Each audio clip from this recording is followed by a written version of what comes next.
Ahoy there, mateys! It's time to review Black Fleet. Let's check it out. Alright, so in this game, you are three things. You get to control one of these two Navy ships every turn. You'll also have your own pirate ship and your own merchant ship that you're going to move about the board. Merchant ships will start at one of these little docks here, and they'll load up on whatever commodity that is there. So for instance, I'm at purple. That would give me tobacco.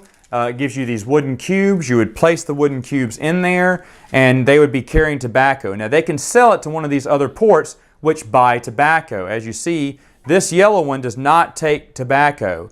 This one does. It pays 3 coins. This one pays 2, and that one pays 2 per block I have. Now my ship can hold up to 3 blocks, so I would get 6 points there, 6 points there, and 9 if I came here, but that's crossing all the way over there through some treacherous waters.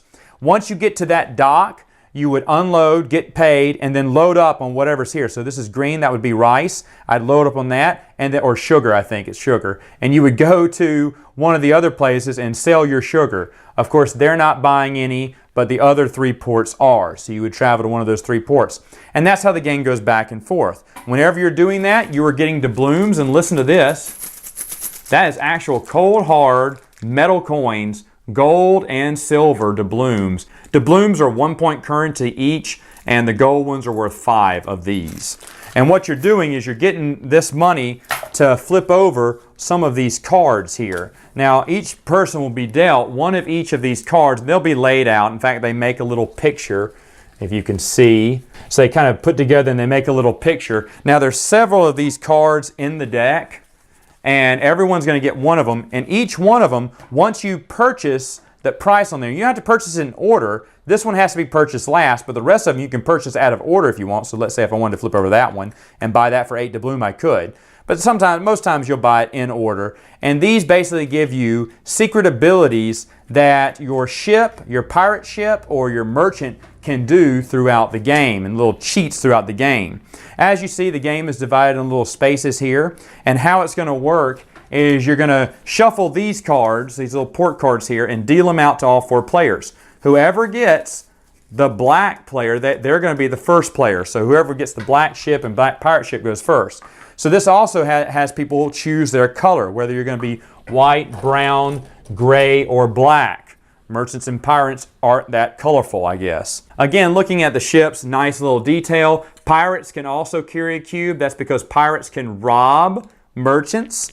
When they rob a merchant, they can go to one of these islands. As you see, they have numbers on the island, and if they bury it for an action, they're going to get that many worth of doubloons. That's how pirates can get money. First off, they get 2 doubloons by just robbing a merchant, and then they get more doubloons when burying it. Now you can't do 2 actions at the same time, meaning I can't rob this person and then use the rest of my movement and bury it there. I can rob, well, you can't rob your own merchant. You have to rob someone else's merchant and then move around here. I can do that, and then on my next turn I can bury the treasure. So that's how pirates can get money. Merchants get money by making deliveries and not getting pirated. And of course, you can get money by being the Navy and moving onto squares where pirate ships are. When you do that, you get 2 doubloon because you defeated the pirates, and the pirates move off the board.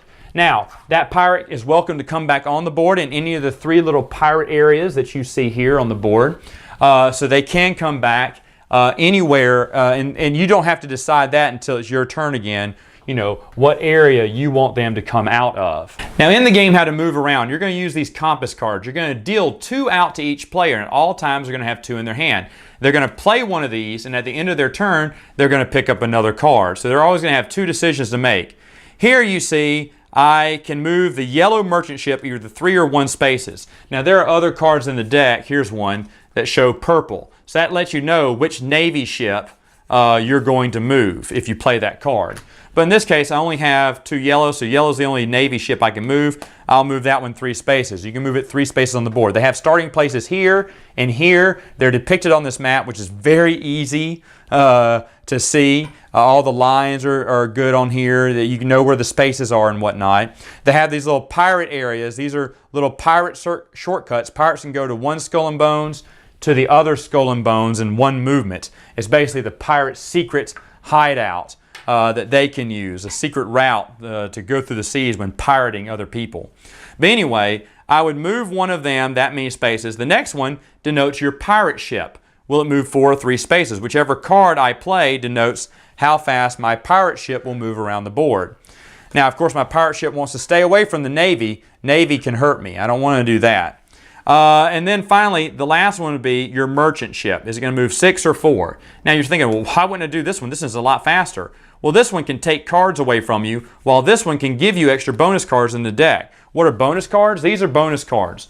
These bonus cards can do several things that let you kind of cheat the rules a little bit here. And there are different kind of rules that can help you out. For instance, there's one of the cards, as you see, there's little dotted lines across these islands. There's a card in the deck that'll let you travel through the islands so you can get around faster for one turn. And like I said, by playing certain cards denotes how many cards you can keep or you have to get rid of. Now, if you don't have any cards, may as well play this, right? Because you don't have any to get rid of, and that's going to work in your favor. But you may want to play this card to get some extra cheat cards that you can play on your turn that can help you get around the board faster or help you do different things in the game. So like I said, after that, I'd play one card. I'd pick up my next one. That would end my turn. On my next turn, I have 2 cards to decide which one I want to use again.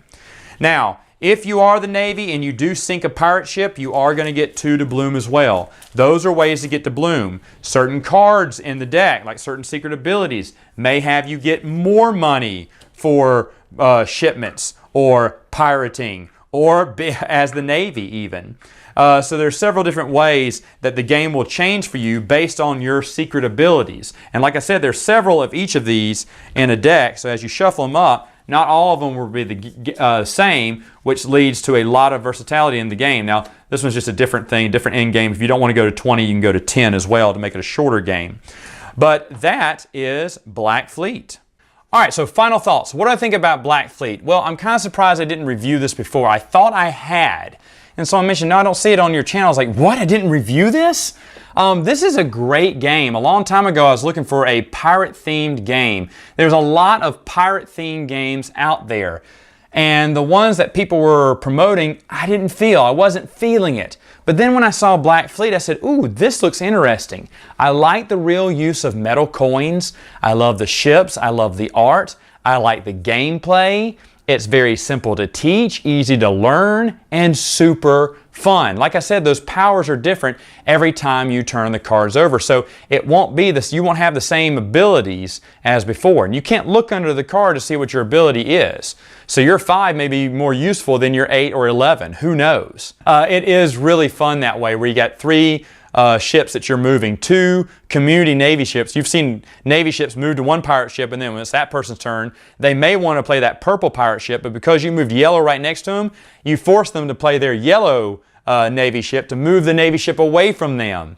So what you do impacts other players as well. The insert of the box, even though I didn't show it, is a skull and bones, which is really smart too. Unnecessary, but really nice they did that. Everyone likes the metal coins. My game group loves Black Fleet.